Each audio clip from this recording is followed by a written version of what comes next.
سورۃ آل عمران کی آیت نمبر 104۔ الحمدللہ وکفی وسلام علی عبادہ الذین اصطفی، خصوصاً علی سید الرسل وخاتم الانبیاء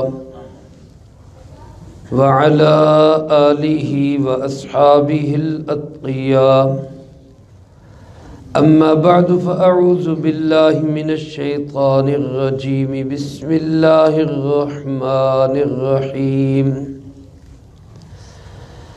وَلْتَكُن مِّنكُمْ أُمَّةٌ يَدْعُونَ إِلَى الْخَيْرِ وَيَأْمُرُونَ بِالْمَعْرُوفِ وَيَنْهَوْنَ عَنِ الْمُنكَرِ وَأُولَئِكَ هُمُ الْمُفْلِحُونَ۔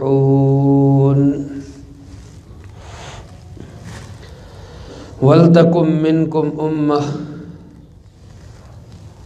اور ضرور ہونی چاہیے تم میں سے ایک جماعت ایسی بھی، یدعون الی الخیر، جو دعوت دیتی رہے بھلائی کے کاموں کی طرف، وَيَأْمُرُونَ بِالْمَعْرُوفِ، اور وہ نیکی کا حکم کرتے رہیں، وَيَنْهَوْنَ عَنِ الْمُنْكَرِ، اور وہ برائی سے منع کرتے رہیں، وَأُولَئِكَ هُمُ الْمُفْلِحُونَ، اور یہی لوگ فلاح پانے والے۔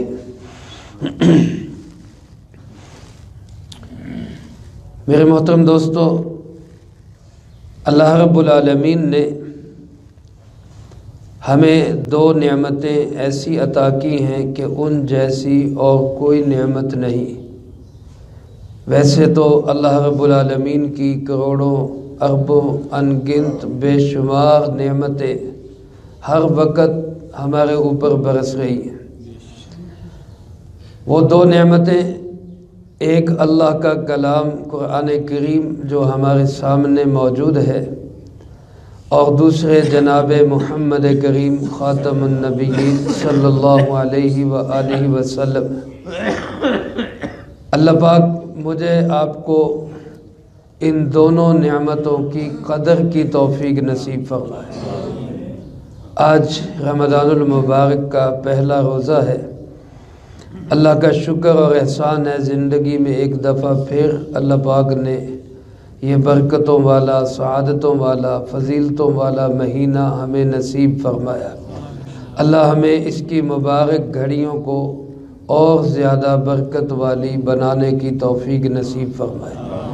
تو جس طرح روزانہ فجر کی نماز کے بعد درس قرآن کریم ہوتا ہے، انشاءاللہ العزیز رمضان المبارک میں بھی یہ جاری رہے گا۔ میں آپ یہ نیت کریں کہ انشاءاللہ ہم اللہ کے پاک کلام کو سمجھیں گے بھی، عمل بھی کریں گے اور دوسروں تک بھی پہنچائیں گے انشاءاللہ۔ میرے محترم دوستو، بات یہ چل رہی تھی کہ حضرات صحابہ اکرام رضی اللہ تعالی مجمعین کے دو گروہوں میں ایک یہودی شماس بن قیس نے اختلاف اور دراڑ ڈالنے کی کوشش کی۔ اللہ رب العالمین نے اس پہ ان مقدس ہستیوں کو بھی اور ہم سب کے لیے بھی دو اصول بیان فرمائے، مسلمانوں کی اجتماعی قوت کو مضبوط اور مربوط کرنے کے لیے اور آگے بڑھانے کے لیے۔ یہ دو اصول نہایت اہم اصول ہیں۔ ان میں سے پہلا یہ ہے کہ ہم سب تقوی اختیار کریں۔ تقوی کا معنی اللہ کا دھیان، اللہ کی کیئر کرنا، اس بات کا خیال رکھنا کہ میرا اللہ مجھے دیکھ رہا ہے اور میرے کسی عمل سے میرا اللہ مجھ سے ناراض نہ ہو جائے، میرا کوئی عمل اللہ کو ناپسند نہ لگے۔ اس کا نام تقوی ہے۔ اور دوسری چیز وہ فرمایا کہ اللہ کی رسی کو مضبوطی سے تھام لو۔ حضرت مولانا شبیر احمد عثمانی سب کہہ دے رحمت اللہ علیہ، جو بانی پاکستان کے ساتھی ہیں، اور قیام پاکستان میں ان کا بنیادی کردار ہے۔ تفسیر عثمانی میں وہ رقم تراز ہیں، اللہ کی رسی اتنی مضبوط ہے، اتنی مضبوط ہے کہ وہ ٹوٹ نہیں سکتی، لیکن خطرہ اس بات کا رہتا ہے کہ وہ چھوٹ نہ جائے۔ یعنی ہمیں حکم ہے کہ ہم اس رسی کو اتنی مضبوطی سے پکڑیں کہ ہمارے ہاتھوں سے وہ نہ نکلے، اور وہ رسی کیا ہے؟ وہ قرآن کریم ہے۔ تو یہ دو چیزیں تو ہیں خود ہمارے اپنے لیے، ہم تقوی بھی اختیار کریں اور ہم اللہ کی اس رسی کو مضبوطی کے ساتھ بھی تھامیں۔ اور ایک چیز ہے دوسروں کے لیے، اور وہ یہ ہے کہ ہم دوسروں کو بھی خیر کی، بھلائی کی، نیکی کی دعوت دیتے رہیں اور برائی سے منع کرتے رہیں۔ میرے محترم دوستو، یہ میرا آپ کا ہر مسلمان کا کام ہے، نیکی کی دعوت دینا اور برائی سے منع کرنا۔ یہ جو لوگ بھی اس کام کو اپنا کام بنائیں گے، اللہ پاک نے ان کے متعلق فرمایا یہی لوگ کامیاب لوگ ہیں۔ ہم اپنے معاشرے میں، اپنے گرد و پیش میں دائیں بائیں دیکھیں، ہمیں جہاں کوئی برائی نظر آئے ہم اس کو روکنے کی کوشش کریں، اور اس کا طریقہ کیا ہے؟ اللہ کے محبوب جناب محمد کریم سب کہہ دیں صلی اللہ علیہ وسلم، آپ نے اس کے 3 درجے ارشاد فرمائے۔ پہلا درجہ فرمایا من رأى منکم منکرا فلیغیرہ بیدہ، تم میں جو شخص بھی برائی کو دیکھے تو اس کو اپنے ہاتھ سے روک دے۔ ہاتھ سے روکنا وہاں پہ ہوگا جہاں ہاتھ سے روکنے کا اختیار ہو۔ مثلا حاکم وقت ہے، وہ ہاتھ سے روک سکتا ہے۔ دوسرا افسر ہے، اپنے ماتحتوں کو ہاتھ سے روک سکتا ہے۔ باپ ہے، اپنے گھر میں اپنی اولاد کو برائی سے ہاتھ سے روک سکتا ہے۔ خاندان کا کوئی بڑا ہے، وہ اپنے نیچے والے لوگوں کو ہاتھ سے روک سکتا ہے۔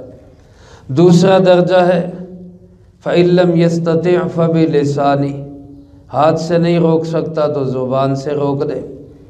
یہ ہم میں سے ہر شخص کر سکتا ہے، لیکن زبان سے روکنے کا طریقہ ایک یہ ہوتا ہے کہ سخت زبان استعمال کی جائے، جس سے بندہ برائی سے رکنے کی بجائے الٹا لڑائی پہ آ جائے۔ قرآن کریم میں ہمیں یہ سکھایا گیا فَقُولَا لَهُ قَوْلًا لَيِّنًا، جب کسی کو برائی سے روکنا ہے تو نرمی کے ساتھ، اچھے لہجے کے ساتھ، ترغیب کے ساتھ، فوائد بتا کر، نقصانات سے بچاتے ہوئے، خیر خواہی کے جذبے کے ساتھ، یہ زبان کا طریقہ ہے۔ اور تیسرا اور آخری درجہ یہ ہے کہ انسان برائی کو دل سے برا سمجھے کہ یہ کام غلط ہو رہا ہے، میں اس کام پہ راضی نہیں ہوں، یہ کام نہیں ہونا چاہیے۔ اور اللہ کے محبوب صلی اللہ علیہ وآلہ وسلم نے ارشاد فرمایا یہ ایمان کا سب سے آخری درجہ ہے۔ اور مسلم شریف کی روایت میں ہے وَلَيْسَ وَرَاءَ ذَلِكَ حَبَّةُ خَرْدَلٍ مِّنْ ایمان، اس کے بعد ایک رائی کے ذرے کے برابر بھی ایمان باقی نہیں رہتا۔ یعنی اگر برائی کو دل سے بھی برا نہیں سمجھ رہا تو اس کا مطلب ہے کہ اندر ایمان سے خالی ہے۔ اور آپ صلی اللہ علیہ وآلہ وسلم نے ارشاد فرمایا تم لوگ نیکی کا حکم کرتے رہو، برائی سے منع کرتے رہو، اگر تم اس کام کو چھوڑ دو گے تو اللہ برائی کرنے والوں کے ساتھ ساتھ تمہیں بھی عذاب کی لپیٹ میں لے لے گا۔ اور فرمایا پھر اس وقت تمہارے نیک لوگ دعائیں بھی کریں گے تو ان کی دعائیں قبول نہیں ہوگی۔ اس لیے میرے محترم دوستو، میں آپ اپنے علاقے سے لے کر پوری دنیا تک کی نیت کریں کہ انشاءاللہ ہم نے نیکی کو پھیلانا ہے، برائی سے منع کرنا ہے۔ لیکن اس کے لیے یہ ضروری ہے کہ ہمیں پتہ ہو نیکی کیا ہے اور برائی کیا ہے۔ ایسا نہ ہو کہ ہم نیکی کو برائی سمجھتے رہیں اور برائی کو نیکی سمجھتے رہیں۔ ظاہر بات ہے جب ایک بندے کو پتہ ہوگا تو وہی بتا سکے گا کہ یہ نیکی ہے، یہ برائی ہے۔ اس کے لیے ہمیں خود نیک ماحول میں آنا ہے۔ علماء کے پاس بیٹھنا ہے، قرآن و سنت کو سیکھنا ہے، اور اللہ کے راستے میں نکل کر وقت لگا کر اس بات کو سیکھنا ہے کہ نیکی کو پھیلانے کا کام اور برائی سے منع کرنے کا کام کرنا کیسے ہے، کام سیکھنے کا طریقہ ہے۔ تو اس کے لیے بھی میں اور آپ نیت کریں کہ انشاءاللہ یہ کام بھی ہم سیکھیں گے۔ اور میرے محترم دوستو، اللہ پاک فرماتے ہیں تم میں ایک جماعت ایسی ضرور ہونی چاہیے یدعون الی الخیر، جو خیر کی طرف بلائے۔ خیر کا معنی بھلائی، اور خود نبی کریم صلی اللہ علیہ وسلم نے اس کی وضاحت یوں فرمائی کہ خیر کیا ہے۔ علامہ ابن کثیر رحمۃ اللہ علیہ نے تفسیر ابن کثیر میں اس کو نقل کیا ہے۔ اللہ کے محبوب صلی اللہ علیہ وسلم فرماتے ہیں کہ خیر اللہ کی کتاب ہے اور میری سنت ہے۔ اللہ کی کتاب ہے اور جناب محمد کریم صلی اللہ علیہ وسلم کی سنت ہے، یہ ہے خیر۔ اس کی طرف بلانے والے ہم بنیں، اور فرمایا یأمرون بالمعروف، وہ نیکی کا حکم کریں، برائی سے منع کریں۔ اللہ پاک فرماتے ہیں جو یہ کام کریں گے یہی لوگ کامیاب لوگ ہیں۔ اولئک هم المفلحون، فلاح پانے والے، فوز و مرام کو پانے والے یہی لوگ ہیں۔ تو ہم سب چاہتے ہیں کہ ہم کامیاب ہو جائیں، تو ہم بھی یہ کام سیکھ کے شروع کر دیں۔ جب ہم یہ کام شروع کر دیں گے، اللہ کا قرآن گارنٹی دیتا ہے کہ ایسے لوگ کامیاب لوگ ہیں۔ اللہ مجھے آپ کو سب کو ان میں شامل فرمائے، جو کہا سنا اس کو زندگی میں لا کے دوسروں تک پہنچانے کی توفیق نصیب فرمائے۔ ہمارے معمول ہے درس قرآن کریم کی دعا کے بعد سب مل کے سورۃ یاسین شریف پڑھ دیں، اور پھر اس کے بعد اہل علاقہ کے لیے اور تمام جہان بھر والوں کے لیے اجتماعی دعا ہوتی ہے۔ تو احباب سے گزارش ہے کہ درس قرآن کی مختصر دعا کے بعد تشریف رکھیں، سورۃ یاسین پڑھیں، اس کے بعد انشاءاللہ دعا ہوگی، پھر آپ حضرات آرام کے لیے تشریف لے لیں۔ اللہم انت السلام ومنک السلام، تبارکت ربنا وتعالیت یا ذا الجلال والاکرام۔ اللہم اعنا علی ذکرک وشکرک وحسن عبادتک۔ اللہم احسن عاقبتنا فی الامور کلہا واجرنا من خزی الدنیا وعذاب الآخرہ۔ اللہم باقیتا کباقیت الولید، اللہم استر عوراتنا وآمن روعاتنا۔ اللہم انا نجعلک فی نحورہم ونعوذ بک من شرورہم۔ اللہم اکفنا بحلالک عن حرامک واغننا بفضلک عمن سواک۔ اللہم ربنا تقبل منا